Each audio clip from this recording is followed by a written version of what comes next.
I'd like to start by giving a shout out to Higson for their support. These organizations and this work doesn't happen without support, so it's not taken for granted, and thank you very, very much. So I'm going to start by not kind of reading out the distinguished bios of the people on this panel, but by getting them to say a few words about what they do. And when you hear what they do, it'll be a good prelude to our conversation, but you'll also get a sense of the great good fortune we have of having them here today. So I'm going to start immediately to my right. Please introduce yourself and say what you do. Hi everyone, I'm Joyce Lynn. I'm a second year PhD student at Cambridge, and I work at the intersection of ecology, technology and sociology, working with bioacoustics, so those are acoustic sensors that monitor biodiversity in the forest, and working with forest communities in Ghana to understand how we can better protect forest ecosystems, but in a way that is focused on justice and not coloniality. And I also run Climate in Colour, which is an online education platform for climate justice and climate science. I'm Hannah, I'm Deputy Director at Cool Earth, and we work with Indigenous... You only push it once, and then, yeah. Holding it too long. There you go. And we work with Indigenous communities in rainforests of Peru, Papua New Guinea, and the DRC, just supporting them to be able to keep living on their land and protecting rainforests. I'm Godi.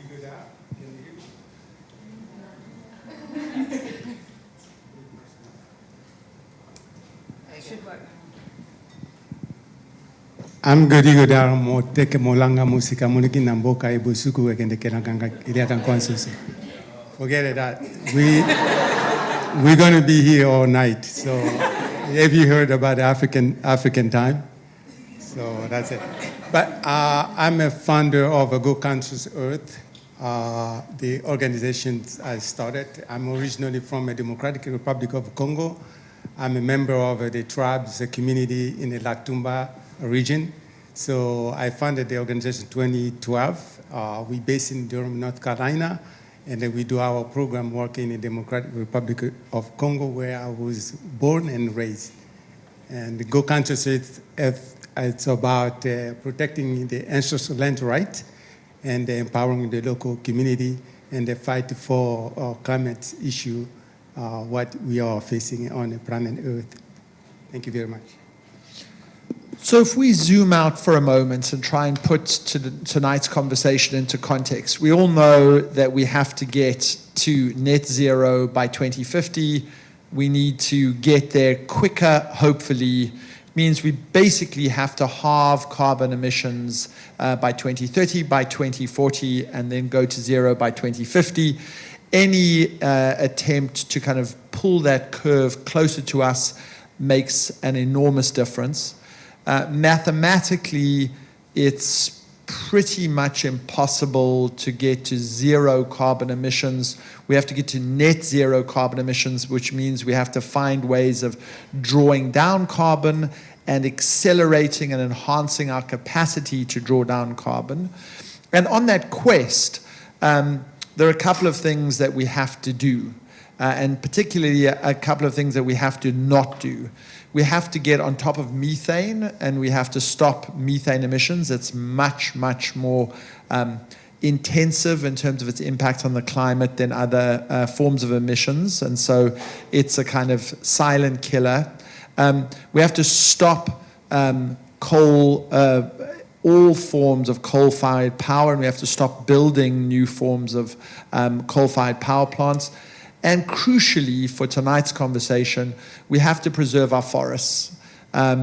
If we don't preserve the Amazon, if we don't preserve the forests in Indonesia, and we don't preserve the forests in Congo, our capacity to get to net zero basically goes to zero. These forests are an essential part of humanity's survival.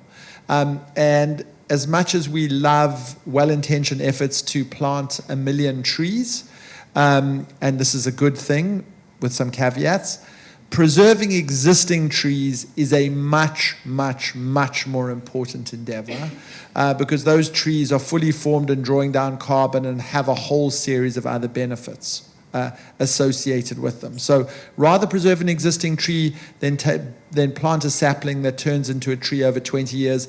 That would be fine if we had 20 years. We don't have 20 years. So the conversation tonight occurs against that backdrop. And then I think what we're trying to get to is, what is the best way of going about preserving these forests? Because these forests really aren't about trees. They're really about people, and their trees happen to be around those people, in my estimation.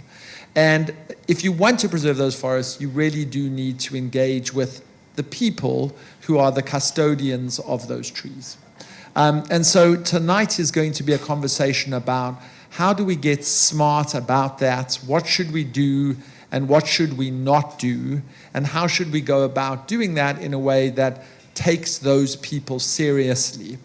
And with that, I'm going to start on my extreme right with a person who knows almost more about that than anybody else.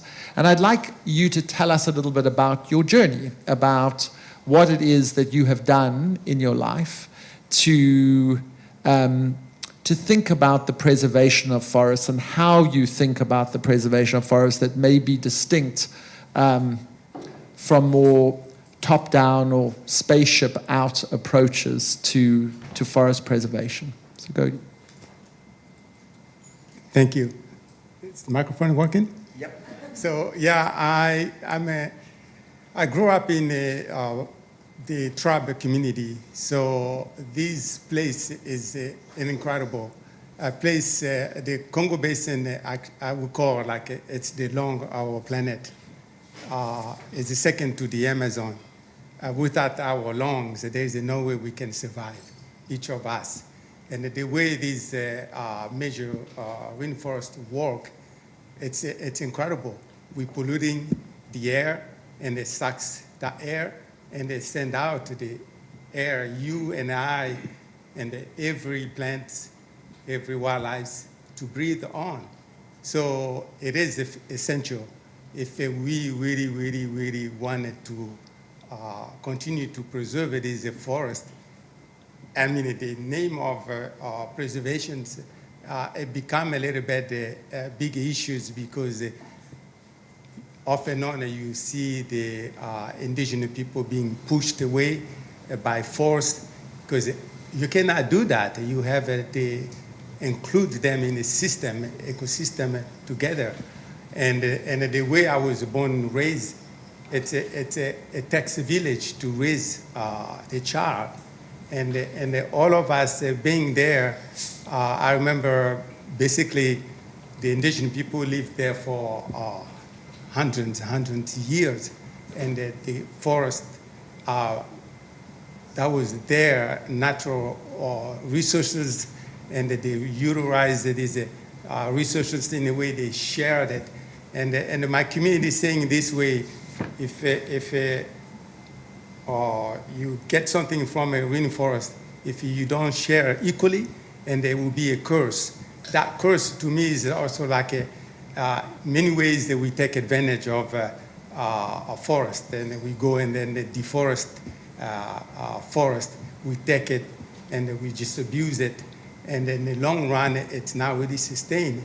But I think that threat, it's going to catch up on us. We see already a big signs of big floods all over the world, massive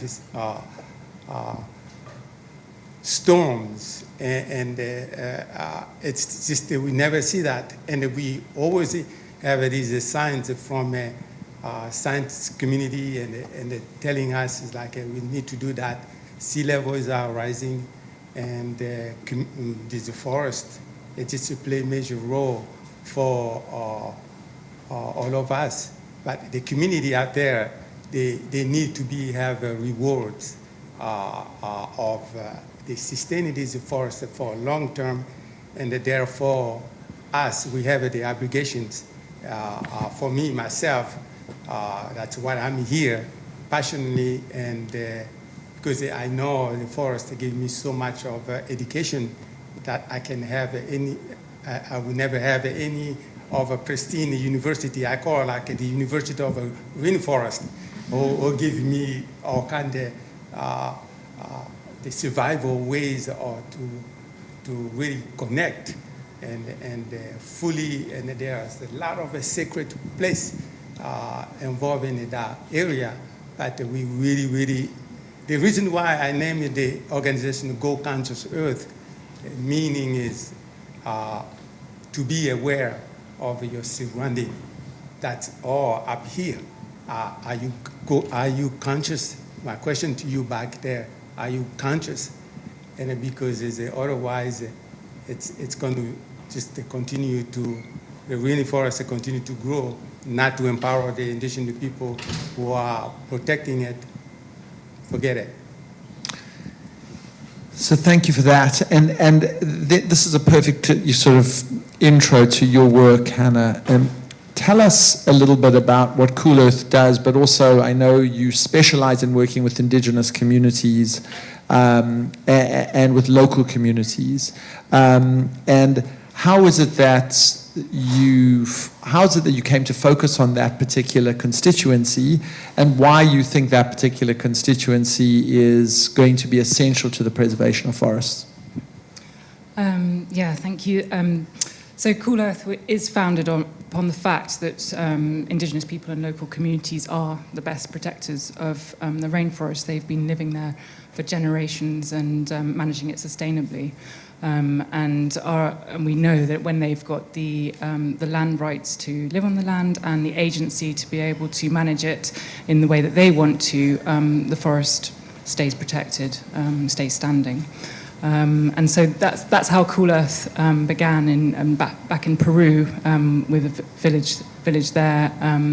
And we've been going for about 16, 17 years, providing money basically to communities living in the rainforest to be able to keep living their lives and making choices for themselves on how to manage that land. So it's really about giving choice to the people that know best on the ground and trying to avoid top-down decision-making that charities in the past have so often done, and that doesn't work.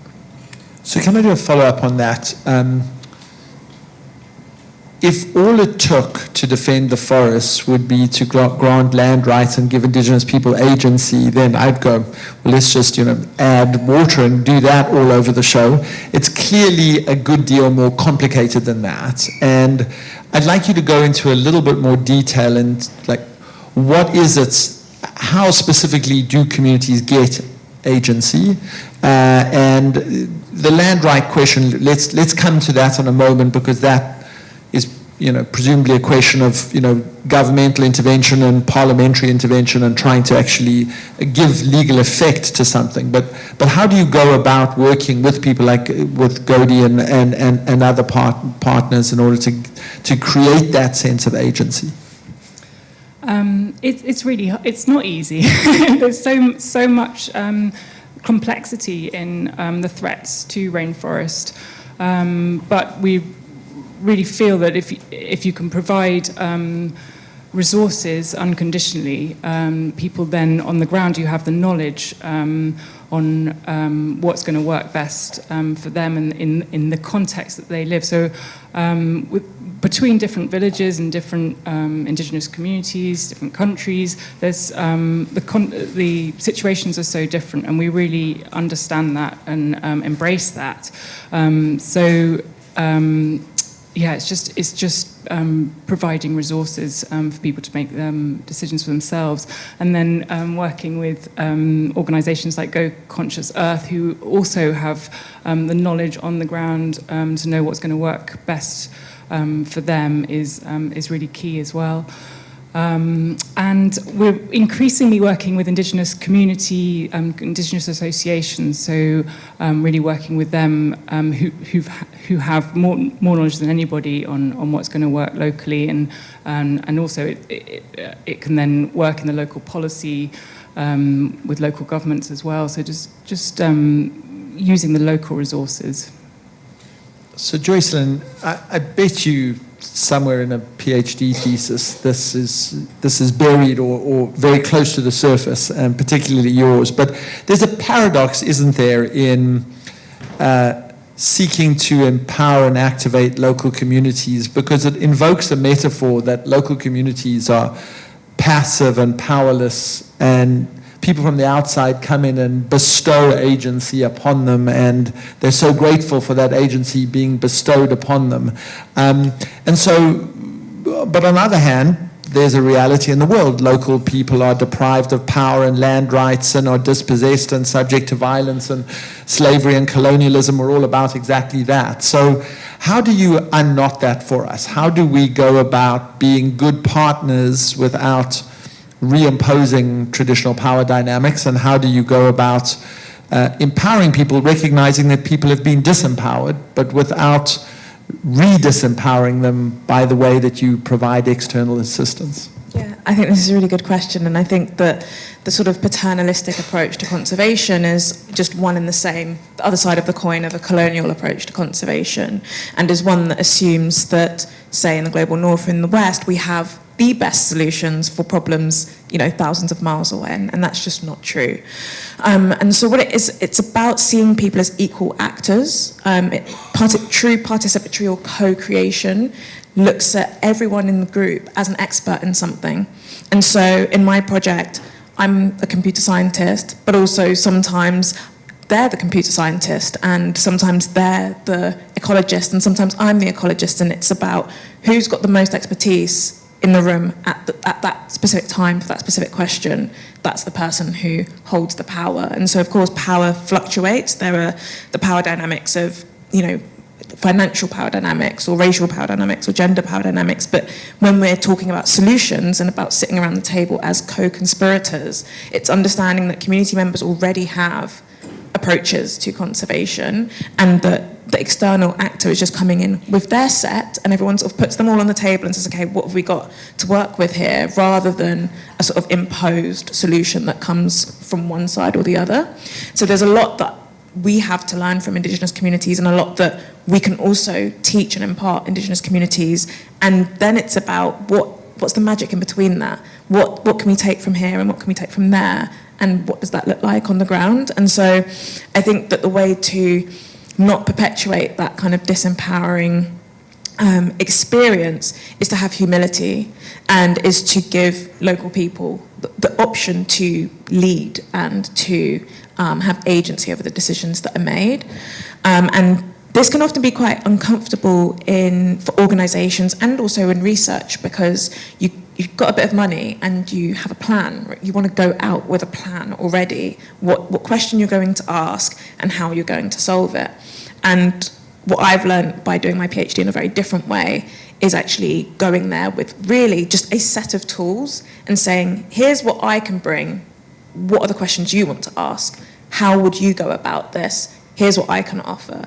And so, yeah, from an organisational perspective, that can be quite scary, because, what do you say to your funders when you're going out, or what do you tell your supervisors that you're going to be doing? But I think that space and time within the sort of research cycle or the organisational cycle to figure out with communities the problem that's being answered, and then the ways that we're going to approach that is what I see to be the best way to keep that horizontal kind of hierarchy. So I'm going to circle back to Godi in a moment, but I want to ask you a kind of interim question, which is, I think one of the most disempowering things in the world, paradoxically, can be technology. And we were speaking a little bit earlier about bioacoustics, which sounds extremely geeky, and you're going to have to tell everybody what that actually means in the real world. But I'd like you to tell people what bioacoustics are, and then also how this remarkable resource can be used to empower and support local communities' efforts to defend forests. Yeah, so bioacoustics, we've got the bio, which is about the natural world, so wildlife and the forest, and the acoustics is about sound. And so there are many ways to sense the forest, with images from satellite images and camera traps. And bioacoustics is really about the sound realm. So the forest is a very noisy place. There are, birds calling, monkeys calling, And in tropical forests, there'll often be humans as well. So humans speaking, humans talking, chainsaws, gunshots from poaching. It's just a cacophony of sound. And so bioacoustics actually originates from the 1920s. Researchers used to carry like car batteries and have massive microphones and record the environment. And now sensors are kind of the size, smaller than a phone. And you put them in the forest and they record all of the sound, and then you build machine learning algorithms to analyze the data, to understand how the population, wildlife population is changing, where in the forest is more biodiverse than others, and what's going on the ground to impact that sound. So a healthy forest is a noisy forest, and bioacoustics is basically Shazam for nature. You try to understand what's in the forest and how we can sort of conserve it better. As with most technology, it can be used in a really paternalistic way, a really sort of colonial way, sorry. Here in the global north, not many of us live in forests. We might live near forests, but we really don't live in forests. We don't depend on the resource. We're not in there going to the toilet or having arguments or doing any of our public, our private activities. And in the tropics, that is the case. And so when you have technologies that can be appropriated for surveillance, like acoustic sensors can be and like camera traps can be, it's like there being, a recording device in your toilet or in your living room. And then that data is used and analysed in ways that impacts people's lives on the ground without those people being involved in the decisions that are being made. So in my project, essentially, there's kind of two goals. One is to understand what are the harms, what are the things that really worry community members about this technology? What are the things that have not been considered in global north conservation because we've never had to think about these things? But also, from a solutions perspective, what do community members want to record? How would they set up a ecological study, and how is that different to how we might do that in the global north, and what differences in those studies, what can those differences bring up? And for me and the community I work with, the main thing is about livelihood, and it's about how can we use data as a way to, one, allow the community members to have agency against the state, or to show and prove their impact on the ground, but also how can this attract tourism within the community, within the sort of local region, and how can community members continue this conservation and be funded for it, essentially. So yeah. So it's like not a canary in a coal mine, but like a canary in an opera house, where you just listen out and see when the tweeting stops, and super interesting. Okay, we're going to return to that. Godi, I want to ask you, in the spirit of not romanticizing local communities, local communities can be, and local leaders can be as good or as bad as humanity itself. You can have local leaders who oppress their people, collude with people who are involved in logging, take cuts and involved in corruption. So you're clearly none of those things, and you either have to be enormously farsighted and virtuous, which I'm sure you are, but you also have to be pragmatic about how you build support for your community to make the argument that these forests are better standing up than chopped down and get rich quick, particularly in instances where people live in poverty and could really do with the money, and quick, get rich quick schemes tend to work sometimes. So how have you made the argument as a leader that people's not just medium and long-term interests, but sometimes their short-term interests are better served in preserving forests than chopping them down? How do you go about making that argument? My communities are facing exactly a lot of the threats. Number one, with so much corruption, and they are very vulnerable when, for example, the logging comes in, and it's already authorized by government officials, and once they get there, there is no say from the community. They cannot really fight for that. But the way we establish that, really,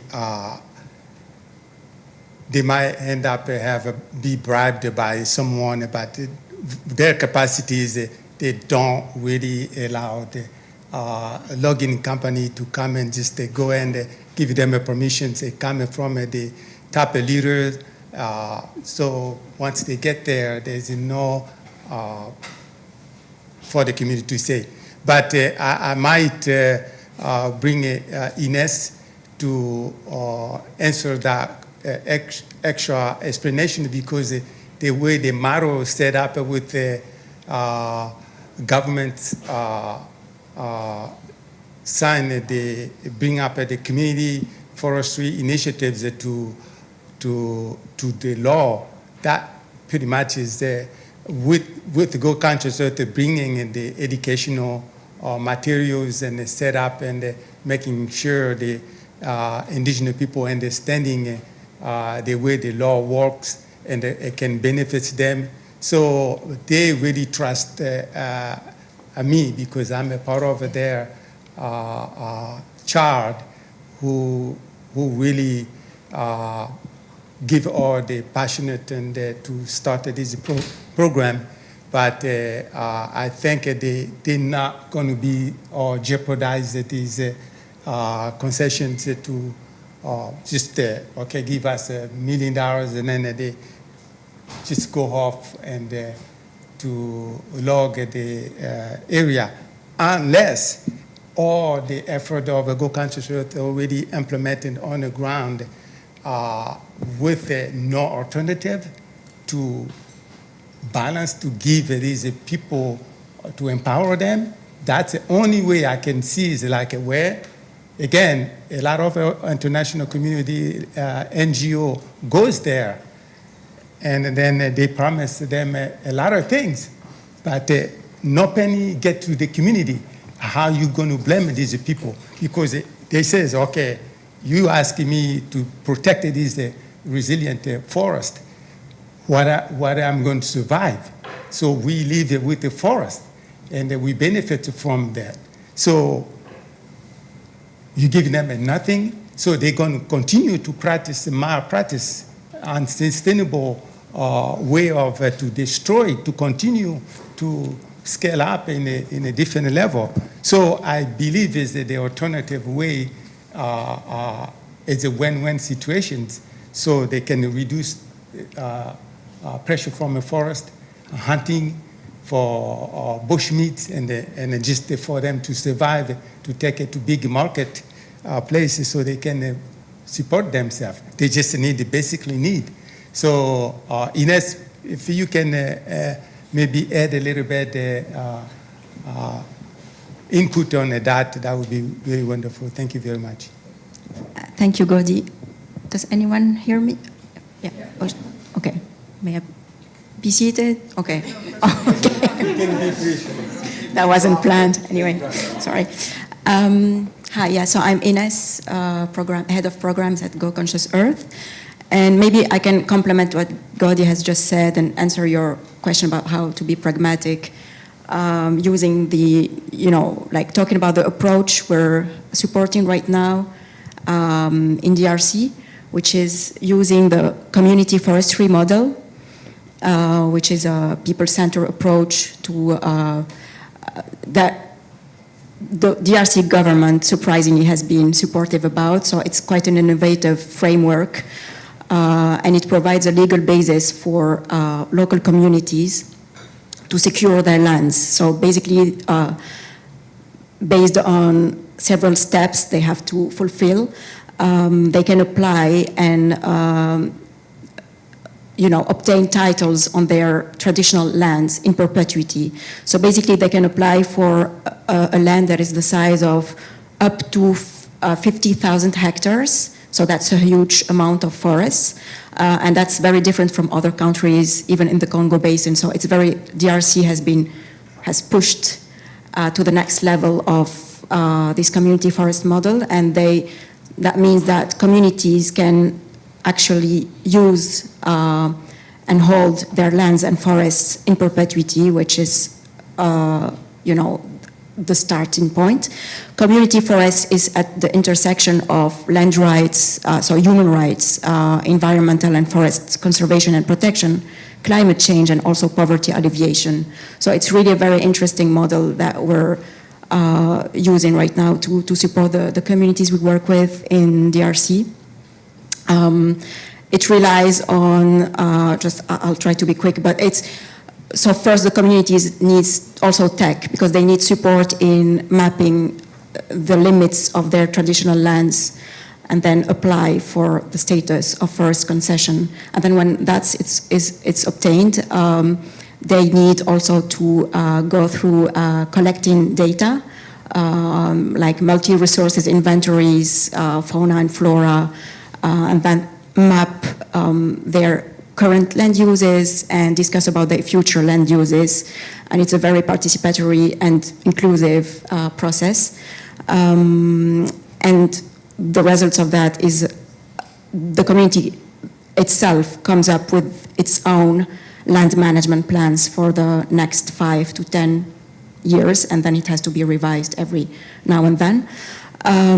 So this is really a way, and there are other ways, of course, but community forest we found in DRC is very an effective way to put communities at the center of the decision about their own lands and help protect the environment and the forests. So that's I think that's it.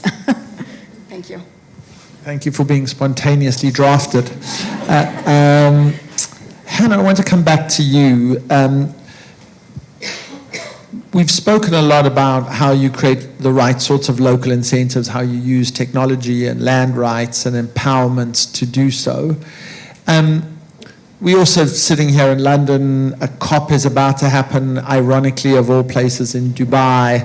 And we've seen a very interesting and highly political rollback in this country in recent days of some of the kind of climate ambitions, wrapped up in some quite sophisticated arguments, which can be peeled back, but nevertheless, let's not be too Panglossian about the force of those arguments. Those arguments can be persuasive in elections. So is there a role for international law and COPs and multilateralism before we sort of reject all of that too quickly in favor of boots on the ground activism? Does that help your work? Does it intersect with any of your work, or is it sort of something that you think is a distraction? I think so far it's not affected our work, and it's not really getting anywhere. But actually this year in the UN's climate, the policy papers that they write, they have actually finally included much more mention of indigenous communities, and it's all talk at the moment and being invited to the COPs, but actually are they getting a chance to actually change policy? But it is starting to change slowly. And I think that is really important. And so having the boots on the ground, and they've got to come together. And as we can see with what's happened this week with in British politics, there is going to be backlash from voters that do believe in doing more for climate change. So it ends up coming back. So yeah, the people's votes, and that's the same at COP. But at the moment, the fossil fuel companies just have so much power. There's not a way in still. And as you said, it's being held in Dubai at the moment, which is just the pits. Yeah. If you were to have, you sort of sat down and said you're a kind of decade into an organization with a storied 16-year-old past, and were to distill down in a kind of decade of learning what you thought your kind of silver bullets were. If you were to say, we're up against the clock, we have X amount of resources to allocate to the single most effective set of strategies. What are the things that you have done or are doing that are most effective, that you'd want to scale? If somebody in the audience, hint, hint, had $1 million to give to scale your work, what would you deploy that to roll out your theory of change or your impact? Is that to me? Yes, please. I mean, since Cool Earth existed, it's been giving cash directly to communities to spend as they wish, and we're really working on making that as unconditional as possible, and trying to remove the bureaucracy, the form filling, and to make it as direct, getting that cash onto the ground, and that's what we feel is the silver bullet for us. And obviously there's all sorts of ways of tackling rainforest destruction and other climate change mitigation, but rainforest, without protecting rainforest, we're screwed with climate change, and this is our way of really helping those people on the ground, and it's the most just way of doing it, the fairest and most ethical. So that really powers us through. So, yeah, giving people the choice. I think that's an excellent and compelling answer. So I want to come back for a moment, Joycelyn, to coming back to bioacoustics for a moment, because I'm just totally geeked out by it and fascinated by it. But so you were saying earlier on how all the sounds that can both be sounds of logging and sort of industrial scale damage to forests, sounds of biodiversity presence and biodiversity loss, sounds of conflict and human distress, all the ways in which sounds and science can have valence. I think it's like super, super interesting. How would you model that in a way that could be deployed with communities in a way that allowed them to become first responders in relation to that data? Like, what you've actually seen, or if you could take the potential of that technology and roll it out, how would you use it? Yeah, I mean, there's lots of ways to do this, and this is basically what I'm building with communities. I'll be back next year, and we're basically building an app, a community-centered app. There's another organization called Rainforest Connection, if anyone's interested, and they do work on exactly this. So they have sensors that have built in onto the sensors machine learning algorithms that create alerts, basically, when gunshots or chainsaws go off, and that links with an app so that people, first responders on the ground, can get straight to the action. So it's taking what already works in conservation, which is having people on the ground to track around the forest and try and pick up any illegalities that are happening. But so much is going to get missed by a human. That you've got hectares and hectares of forest, and there's only so many people on the ground. And so it's actually a really positive thing from a resource perspective, because of course you've got the money to set up the tech, but then you can leave these sensors in the forest for months at a time, and they're just constantly running and updating people about what's going on in the forest. I think what there's opportunity to do, and which is what I'm trying to focus on, is less on the illegality side and more on the biodiversity side. So how can community members be a part of not just this sort of the kind of intense, kind of more like policing of the forest, but also tracking and keeping up to date with what species in the forest. So for example, if there's a rare or vulnerable species and we get a hit on it on the sensor, how can that be updated, and what then would community members do, and how would that be how could they get to that place, check out what the nesting sites look like, and then implement some on the ground conservation strategies there too. I will open a parenthesis and say that I think must be, for all the ways that AI is either going to kill us or save us, there must be some super interesting AI applications to bioacoustics and to other forms of satellite imagery in the name of forest preservation. That you can, I already seen Planet Labs doing stuff with satellite imagery saying, if you see a road being built in this particular way, it's the biggest single predictor of deforestation in this. So, get to the road and stop it. If you see this degree of species loss, it's a predictor of this form of deforestation happening in these areas, go do it. And conversely, these beautiful sounds can be used to promote ecotourism and throw value back into communities. I'm going to now hand over to you because Rosie has given me the wink to say that it's time to take questions. So there we go. Questions are not essays, please. And you look as though you got a question, not an essay, so it wasn't response to your hand.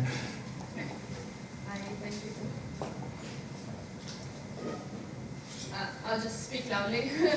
Thank you, everyone, for the panel discussion. My question is perhaps to you about bioacoustics. How do you think that can support biodiversity credits, and could it extend beyond the rainforest effectively? Yeah, so I guess you're kind of saying, like, is there an equivalent to carbon credits for kind of on-the-ground biodiversity credits? And I think this is a great thing about sensors that are on the ground. A lot of the carbon credit technology is based on satellite imagery, which is really sort of important, but it doesn't show what's going on below the canopy. And so you can have a lot of green, which is basically what the machine learning algorithms are looking at. How green is this pixel of an image? And you can have a pixel that's really green and underneath it it's silent. And that's not a holistic view of the forest and of forest health. And so I think it can add to really sort of multi-level data analysis, so satellite imagery, possibly camera traps, and acoustic sensors that are feeding in data to understand the overall health of those ecosystems. And yeah, partly maybe a carbon credit is worth less if the forest is completely empty, because we don't want monocultures. That's not going to support thriving forests. And so yeah, that data can be really fed in and used used to give us a better idea of how our conservation is working, how well it's working on the ground. Palm oil plantations are really eerily silent. Yeah. They genuinely are, yeah, because it's monoculture, yeah. There we go. It's coming.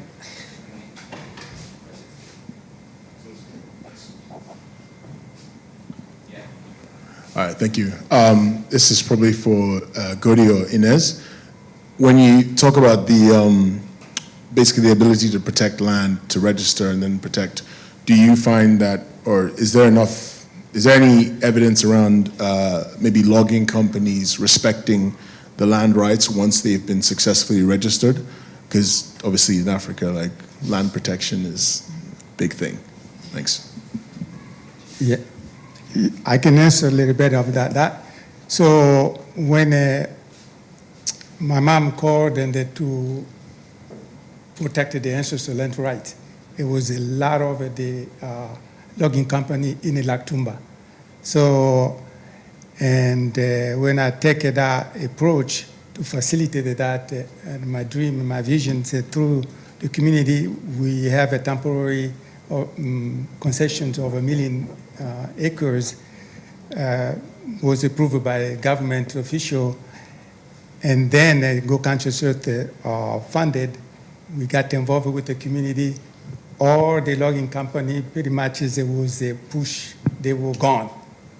It was very, very successfully, and then all that forest was converted with the other NGO to become a community forestry, and then the law was implemented for community forestry signed by the governments with the international community. So that really, really was just a perfect moment, perfect timing. So now it's just to empower the indigenous people to making sure that they are benefit from it.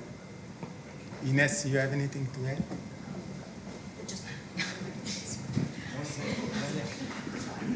I just wanted to add that that's a successful example, but overall, like in Central Africa, probably it's also about law enforcement. I mean, that's always an issue, and also about capacity of governments, also at local level, to actually be supporting these projects and making sure the model of community-based, like community forest or other model of community-based resource management is respected, and that communities are not vulnerable anymore to external interests. So it's still challenging, and these models are still new as well, so we need a few years to measure the impact. But it carries a great amount of hope that it's successful. So yeah, that's what I wanted to add. Hi, Martin Wright from Positive News and various other things.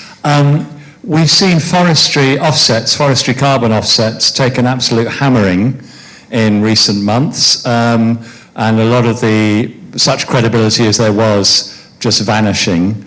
I know that Cool Earth has, for all sorts of good reasons, fought shy of offsets, but do you think there is any role at all for carbon offsets, particularly as people, as countries and companies pursue net zero, looking for ways to mitigate those hard to mitigate carbon emissions? Is there a role for carbon offsets in the future of preserving rainforests? Small, uncontroversial question that will not divide the room. Hannah, why don't you take that hot potato? Thank you. So Cool Earth has we're not convinced by carbon offsets, but can see the power in them, with so many businesses wanting to be able to offset the emissions that they can't help but emit. And I think it's down to there's just got to be so much more regulation on the offset providers, to make sure that the people on the ground, that the land that they're working with, have got the rights and are actually receiving the funds. That's what's been so wrong, and also to really understand that rainforest. We hope that it'll stay there in the long term, but we've got climate change hitting so hard and forest fires, and so we have to be realistic about what the carbon might not necessarily stay there forever. So they really need to change how they're set up, much stronger regulations, and work much more closely with the communities that actually own the land or managing the land. But can we just push this for a second? Because I think it's actually, some of the really important debates in life are not clear-cut and hard, and it's actually good in a community like the Conduit to be able to have them and recognize the complexities and the trade-offs. So let's presume for a second that we got the wisest, least corrupt people in the world to develop a carbon credit system that was truly science-based and deeply authentic. And now let's presume that you could take these great Congo forests and you could generate tens of millions of dollars each year from selling the offsets of keeping them alive. And then let's take Cool Earth's methodology and transfer them in the least overhead, most unmediated ways directly into the hands of communities to get them to keep those forests standing, because keeping those forests standing is essential to human civilization making it. And let's presume that allowed, let's not even take BP, but let's take Microsoft to fund its server farms in its great quest for AI and cloud computing, right? It's a more benign form of carbon emissions, but still not a great form of carbon emission. Just by poll, who feels like that's a trade-off that you'd be prepared to support? Hand up. And who would be opposed? So I think it's like 60-40, but it's really, now let me ask you, think of your vote, And now think, does your vote change if I say, we are going to take not pre-existing forests, but we are going to fund a massive series of plantations of mangroves on flood-prone coastal communities, or bamboo in Indonesia planted by women entrepreneurs, which are creating net new carbon drawdowns, not preserving existing carbon drawdowns, and also have, triple bottom line effects, alleviating poverty, empowering women, stopping flood damage in at-risk coastal communities, and you could do those. Is there anybody whose vote would change, or do you just stick to if you're a yes for the first, you're a yes for the second, if you're a no for the first, you're a no for the second? Anybody whose vote changes on new offsets? One person. Great, we've all got deeply flexible minds. I'm kidding. You've all... Okay, but so I mean, I think this is. Do either of you have views on carbon credits? Joycelyn, Godi? Yeah. For me, it's what I see is the importance of overall keeping the old growth forest intact, and even you have the fund, you have to fund just for carbon, because it's already doing that for our humanity.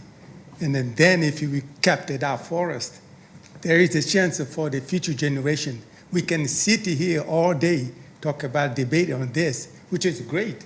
But overall, we have the obligations. And you go tonight and see your child, and you say, I love you. And tomorrow, planet is on fire. And you have $1 million, $1 billion sitting on a bank. We are on the same table. We are on the same boat, regardless of where you are, where you come from. But again, that's the reason why I call this organization Go Conscious Earth, take the actions. I don't want just to speak from my mouth, not from my heart, and not to show the actions. It's a really, really vital conversations we have to step on and put your $1 billion down and help every other organizations who are doing an incredible work to pass this incredible planet, what we benefit now to our children tomorrow. Why are we waiting? Joycelyn? And Yeah, I think that everything that you said, I would agree to if you posed it as ESG. I think carbon credits gets confused with ESG all the time because companies are putting money towards things that need to happen on the ground. Those mangroves and the women-led business and all of that, I think should happen. And I think it's interesting that we only think of them happening when it's for abstract calculation of not real carbon, because those, as was said already, that carbon's already being protected by communities, and they definitely deserve to have their livelihood bolstered by international funding. But I think I would like to see some rigor in at what point in that company's lifespan is this carbon credit coming in? Have they tried every other way of reducing that emission from that particular process, and is this their last point for the carbon credit? Because the carbon can go very quickly, and so what happens then? What happens to the credit? And what happens to 10 years ago they said we've saved this much carbon, and then it's gone. So I think the financial and on the ground aspect definitely should happen, but I think it should be called ESG, not carbon credits. Well, thank you all for all of what you said. And I've got a question really about coalitions. And you've spoken about the power of indigenous people and local communities. But also there are many other NGOs at many different levels working on these causes. And I wondered if there's any you have any comments on how these like-minded organisations and like-minded indigenous peoples can come together and be, you know, a constructive force. Because from my own experience of working in this field, there's a lot to be done, and there's also a lot of lessons learned from the past. You know, have you got any suggestions on the kind of coalitions that can be formed between organisations, between indigenous peoples from around the world, that would help to coalesce and be a force for this work? Thank you. To me, it's pretty much by educating empowered indigenous people and really fully respectful for what they already protect, and continue to sustain our program. And we have a lot of the partner group like the Cool Earth, which is I'm so grateful to be a part of it. And that really, we have this saying in my village. It's like my dad used to say to me, it takes one finger, it's impossible to do everything. So we have to start somewhere, right? More than one. If we collective of consciousness and everybody join together, I think we can really build a lot of bridge to climb from a bottom top. I think it's everybody have to be and minded approach to really to sit and really think deeply and to really empower those people so that force can continue. Ines, anything you wanted to add on that, or that's Okay, there was a okay. Hello, a question for Hannah. You've made it very clear that the reason we use cash as a conservation strategy is because it's just so versatile. You don't have to second guess what people need to do because they know already. And it has a lot in common with the basic income movement. That movement, though, is often plagued by people saying it's going to go on booze, it's going to go on vice. What are people actually spending it on in Cool Earth's partnerships? Yeah, really good point. That comes up so much.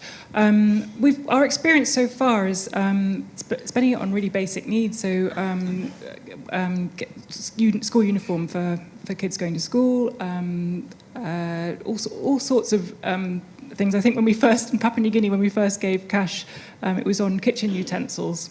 So yeah, just simple things that people really need in their lives, and it will depend on who in the family receives that fund. So obviously a mother might be spending that more on things for their children, and a father for working on the cacao production. So yeah, it's all sorts of things. But our experience is that it hasn't been spent on booze, and if it does occasionally, well, that's a small price to pay when so much of the rest of it is spent on things that really make a difference. So it's taking a risk sometimes, but I think that's worth it. Please.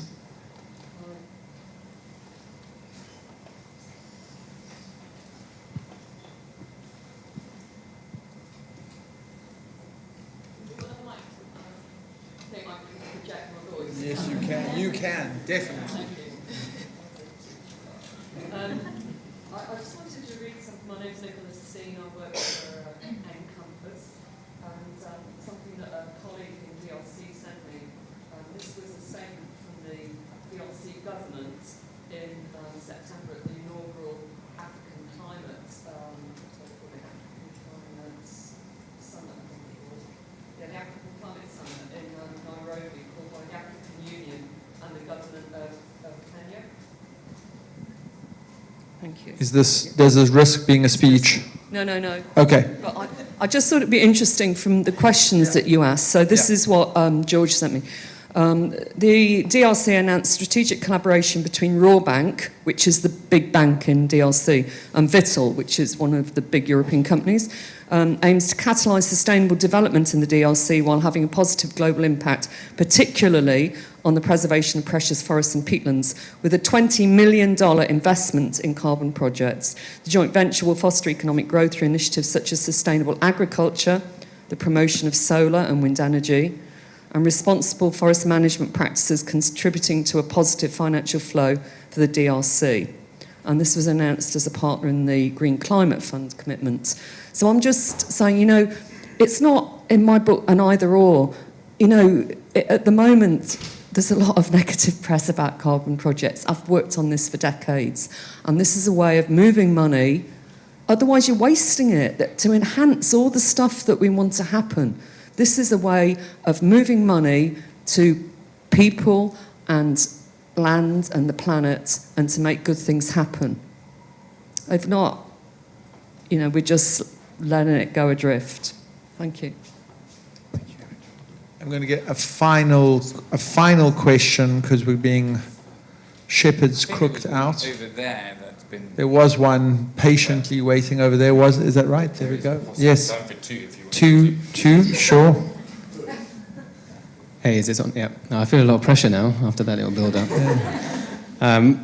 Yeah, I just you touched on something really interesting about the labeling as ESG, because I think there's this, especially when you're talking at a company level, there's a big thing of going by reporting, going by what looks good. I think that's a whole other topic of how to change that mindset. But going back to like individual psychology, I think let's assume that the world is moving to a place where they're more philanthropic and caring. But even still, I think being very visual beings as humans, and also we're almost more impacted by a single person or family going through adversity. As soon as you start talking large numbers, it almost loses its not value, but it's like, oh no, 10,000 people suffered from a flood, whereas you hear about one family and it hurts more.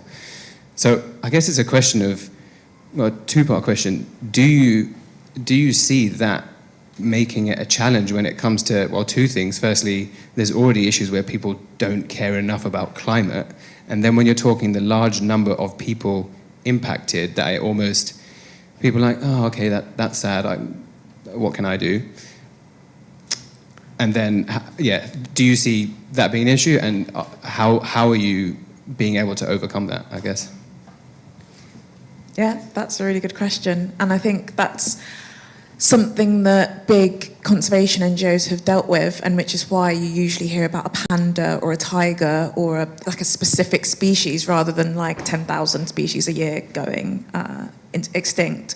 And so I think there's a difference between what happens on the ground and then like how that is communicated to the wider public. And communication is incredibly important. And so, of course, different organisations are going to have to choose the way that they communicate the work that they're doing on the ground to receive that money and to get that money into the right people's hands. But I think my concern isn't at all with the idea of big companies paying people on the ground to do work. I think that's essential. I just don't know whether that can be seen as just like the best climate mitigation strategy. It's the best environmental protection strategy. And so that work needs to happen, but how is it being implemented on the ground, I think is the question. So we do need better communication in terms of what is this work trying to do? And if that is by using single cases rather than massive numbers, then I think that we should do what gets the most money to the most needed as quick as possible.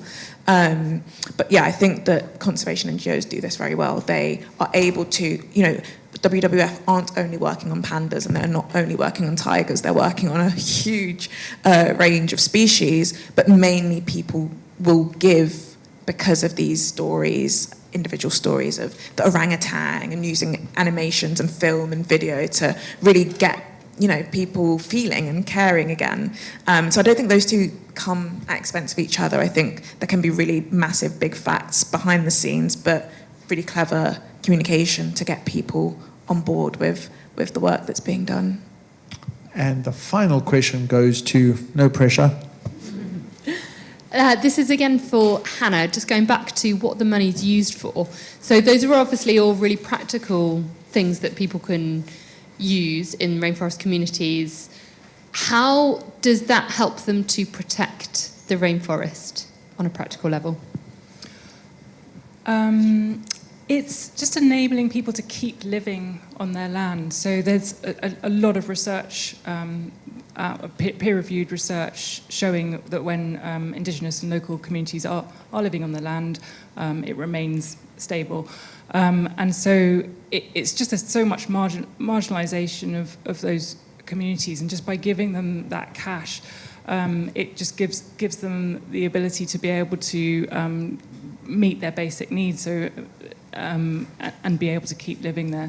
And we're also finding, as I said earlier, that working with indigenous associations as well brings that power. And if people aren't just fighting to get enough food for their family, they're able to concentrate on other things and building up their livelihoods. So that's it, really. Yeah. That to me is an astonishing fact and a very powerful endorsement of your theory of change, that if you give people fungible resources and ask them to allocate them according to their own needs, they tend to take a sustainable view of the world, that they are not going to mortgage their future by chopping up their natural surroundings, and they will choose rather to lead dignified lives and subsist. I think this has been absolutely fascinating. You have all been remarkable, and I think what this conversation is testament to is principled on-the-ground work, an intelligent and sensitive relationship between money, power, and local action, the power of technology to empower the right people, and some unresolved questions about finance and carbon credits that lurk within us that we must wrestle to the ground. So, Rosie, let's program something around that. And maybe to conclude with a rather sobering fact that in Canada, the forest fires that have occurred very recently burnt down as much forest as is the land area of Greece. And it caused Canada in 2023 to double its record emission of carbon gigatons, which was last set in 2014. So 9 months in, Canada is already double its prior record, driven largely by the burning of the forests. And when those forests burn, they don't just emit double the amount of carbon, but they also don't remain in order to draw it down. So it's doubly pernicious. So if you want an illustration of how important it is to preserve and protect those forests, the Canadian example, in a place that's extremely well regulated and very, in some ways, a place you'd think that forests would be protected, is already falling prey to the ever looming threat of climate. So your work is important and existential and worthy of support, and thank you so much for coming, and for those people who organized it, and for all of you for showing up. So thank you.